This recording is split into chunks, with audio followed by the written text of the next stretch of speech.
Hello বন্ধুরা, শুভ সকাল। Start for cooking. আমি আপনাদের একটা আজকে ইমার্জেন্সি প্রয়োজনীয়, যেটা ইমার্জেন্সি অনেকেই পারে না, এই বিষয়টা সম্পর্কে একটু জানানোর জন্য আসছি লাইভ ভিডিও নিয়ে। ভিডিওটা শাপলা কিভাবে রান্না করব। শাপলা দিয়ে আপনি যদি পানি বাহির হয়ে যায় তাহলে রান্না করলে মনে করেন এরকম আমার মতো এরকম ঝরঝরা থাকবে না। দেখেন রান্না প্রায় শেষের পথে কিন্তু শাপলা ঝরঝরা আছে, শক্ত। এই টেকনিকটা আমি কি করছি সেটা আপনাদের বলার জন্য রাখছি। জানা আছে আমি নিজে নিজে বসে বসে ভাবছি কি করলে এই টেকনিকটা ভালোভাবে কাজে লাগানো যায়। তো শাপলা একদিন 4-5 কিনে ওটাকে সুন্দর করে বেছে বেছে পলিথিনে ভাগ ভাগ করে ডিপ ফ্রিজে রেখে দিচ্ছি। ডিপ ফ্রিজে রেখে দেওয়ার পরে এখন এক টুকরা করে বার করে ট্যাপের তলায় দিয়ে ভিজাই, প্লাস্টিকে ঝাঁপিতে রেখে দেওয়ার সাথে ওটা একদম নেতিয়ে যায়। তারপরে হাত দিয়ে চিপে আমি তেলের উপর, আমি তো শাপলা যখন ভাজা করি সেটা তেলের উপর শুকনো লঙ্কা ফোড়ন দিই আর সর্ষে ফোড়ন দিই। এটা হচ্ছে এখানে কিচ্ছু আর দেবো না, শুধু 1 চিমটি লবণ, হলুদ আর একটু ফুটা চিনি দেবো, একটু যাতে মিষ্টি মিষ্টি স্বাদ হয়। এটা ভাজা করব, শাপলা ভাজি করতেছি।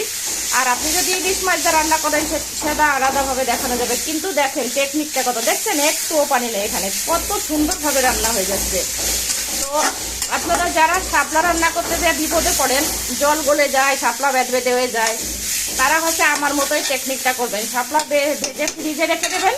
ফ্রিজে রেখে দিয়ে সুন্দরভাবে এটাকে ধুয়ে চিপে আপনি ফোড়নের পর তেলের পর দিয়ে দেবেন। নর্মালি রান্নাটাও সুন্দর হবে, আপনার রান্না করতেও ভালো লাগবে, 1 মুহূর্তের মধ্যে রান্না করে ফেলতে পারবেন। আমার মতো চেষ্টা করবেন।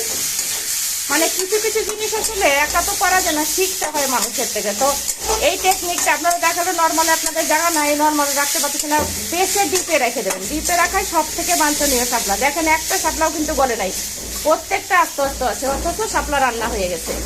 ঠিক আমার মতো করে আপনারা শাপলা রান্না করবেন। সবাইকে অনেক অনেক ধন্যবাদ।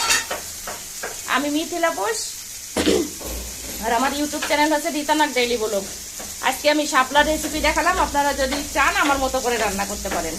ইচ্ছা করলে আপনি এর মধ্যে পেঁয়াজ রসুন ফোড়নে দিয়ে দিতে পারেন। মুসলিম যারা আছে ভাবিরা, বোনেরা, মায়েরা, তারা আর আসলে হিন্দুরা তো বেশি পেঁয়াজ রসুন খায় না, হিন্দুদের রান্নার জন্য রেসিপিটা ঠিক আছে। পেঁয়াজ না খাওয়াটাই বেটার, পেঁয়াজ খাওয়া ভালো জিনিস না এত। পেঁয়াজে হচ্ছে যতটা না শরীর সুস্থ থাকে তার থেকে বেশি শরীরে রোগ বাড়ায়। এই জন্য আমাদের প্রত্যেকেরই সাশ্রয়ী হওয়া উচিত, তার একটু কম কম খাওয়া উচিত।